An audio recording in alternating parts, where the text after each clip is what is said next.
दोस्तों की हाल चाल ने जनाब तुसी देखते पे हो अपना देश पंजाब टीवी ते मैं तोड़ा मेजबान मोहम्मद नदीम खरल।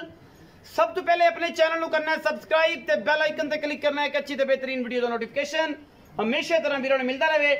वीर वेखते रहन अज अल्लाह के फजल नाल स्पेशली ब्लैक गोल्ड लैके हाजिर होया जिन्हों जनाब काला सोना कहते ने प्योर नीली दी कतरी कतरी सिर बिल्ली ते मन की अख इस झोटी दी तुहाडे सामने लैके हाजिर होए हैं। माशाअल्लाह झोटी दी बुथी नास अख सिंगी एक एक चीज तसल्ली नाल देखनी है। झोटी पूरी नवाब पूरी खानदान वाली अल्लाह दे फजल नाल झोटी नूं पैर सुथरे कोई तुन्नी कोल दा निशान नहीं कट्टी है मूँह दोंदी चौगी है और सू पई है अल्लाह दे फजल नाल पिछे जनाब कट्टी है हुणे सोई है। मैं बरीक किन्नी है वक्खी मैनू सिर्फ 4 उंगल दी बाकी थाना झोटी ने माशाअल्लाह बड़ा सुथरा सुच्चा ते बड़ा ही कमाल दा कढ़िया है। लेने देने बाकी मुकद्दर ने अपना देश पंजाब टीवी प्योर नीली दे इस झोटी दी नस्ल जात ब्लड लाइन दे विच अगर कोई बंदा नीली तो बाहर कढ़े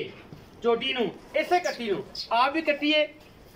पिछे भी कट्टी है मूँह दोंदी चौगी है और माशाअल्लाह झोटी दी नस्लां जातां ये सोने दी डली है। जेड़े वीर ने इन्हू वेख्या ये इंशाअल्लाह आपे ही अंदाजा कर लेगा कि झोटी दी नस्ल उधर के सूई है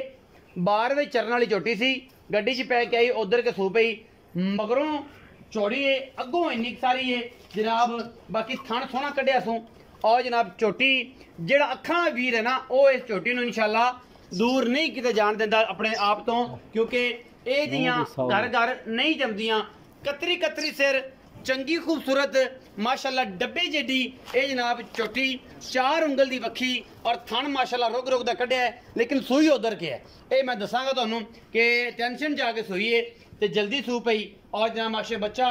पूरा हिसाब दे नाल उधर जेडे पंजाबी बंदे ने वो समझदे ने कि उधर की हुंदा है कि जनाब परेशानी दी हालत च ये जनाब सू पई बाकी थन और हवाना जिन्ना कै सोहना कढ़िया सू इंशाल्लाह 2-4 दिन 5 दिन इंशाल्लाह फिट हो जाएगी क्योंकि अजे तक का ये मामला है। सिर सोना कतरी कतरी बिल्ली अख और झोटी की नस्ल जात तुहाडे सामने है अल्लाह के फजल नाल पिछे कट्टी है माशाअल्लाह हुणे सोई है चिट्टियां अखां दी मां तो भी ज्यादा खूबसूरत कट्टी कोई कौली कोई धुनी किसी किस्म का कोई निशान नहीं अल्लाह के फजल नाल और सोना है ब्लैक गोल्ड है जी अल्लाह के खास फजल ते करम नाल जनाब black gold genuine black gold और जनाब जिहदे कोई दो राय नहीं तो ये तुहाडे सामने आ गए जी मूँह दुध चौगी है। आओ जी चौधरी ताज गुज्जर साहब ने पूछने आंदा की हिसाब किताब। अस्सलाम वालेकुम सर। वालेकुम सलाम। चौ साहब की हाल चाल? अल्हम्दुलिल्लाह भाई तबीयत से ठीक है? शुक्र अल्हम्दुलिल्लाह। चौ साहब कट्टी विखाई तुहाडी कट्टी कह सकना है तुम कट्टी है मज ते नहीं कहंदा है कट्टी जी माशा ते मैं ते ना मोढे ते रख ਲਈ ਤੇ ਟੁਰ ਜਾਈਏ ਨਾਲ ਤੇ ਨਾਲ ਪੱਠੇ ਖਵਾ ਦੇ ਦੁੱਧ ਵੀ ਚੋਲੀ सोने दी मुंदरी उंगल च पा ली दी है सोने दी मुंदरी उंगल च पा ली दी है सोने दा ਇਹਦੇ ਚ ਕੋਈ ਸ਼ੱਕ ਨਹੀਂ क्योंकि इन्नी सारी हैगी गोदे चक्को जिथे मर्जी छड़ दो नाले दुध चोख लो नाले जनाब चक्की फिरो क्योंकि तोहफा है नीली का ये कोई दो राय नहीं क्योंकि चीज़ और खूबसूरती दोनों चीज़ा बराबर इको टाइम बड़ी मुश्किल मिलती है। अच्छा चौधरी ताज गुज्जर साहब ये जी मज है जी जनाब मूँह की मूँह दोंदी है दोंदी है हाँ इंशाल्लाह दोंदी है चौगी है जिन्नी भी हो तसल्ली करो सर अगर हो जाए तसल्ली तो फिर अपन कर दें चौकी जी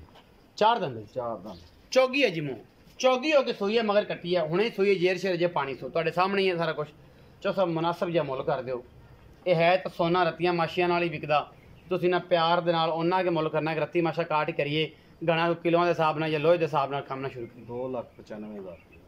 प्यार हो जाएगा तो कर लांगे थोड़ा बहुत 19 भी हो जाएगी इंशाल्लाह ਇਹਦੇ ਵਿੱਚੋਂ अल्लाह दे ਕੱਟੀ ਹੋਈ ਨਸਲੋਂ ਚੰਗੀ अल्लाह दे हुक्म है नीली दी प्योर नीली दी दरिया दे विच जम्मी पली तो उत्थे ना कोई बंदा आखे कि नीली दी नहीं फिर जनाब दा ਆਪਾਂ ਸਰਕਾਰ ਜਿੰਨਾ ਜੁਰਮਾਨਾ ਬੰਦੇ ਕਹਿਣਗੇ ਉਹ ਦੇਵਾਂਗੇ ਉਹ ਦਿਓਗੇ 2,95,000 रुपये चौधरी ताज गुज्जर साहब ने मुल किया जी विचों लाड़ प्यार हो जाएगा एवं 19-20 होनी है 19-21 भी नहीं होनी क्योंकि ये मुंदरी का थेवा तो समझते हो मुंदरी का थेवा तो जनाब ये है ब्लैक गोल्ड सोना ये जनाब काला सोना कहते हैं तो यह होंगे ने एवें शैवें नहीं। बाकी अपना बहुत सारा ख्याल रखा जे पाकिस्तान जिंदाबाद पाक आर्मी हमेशा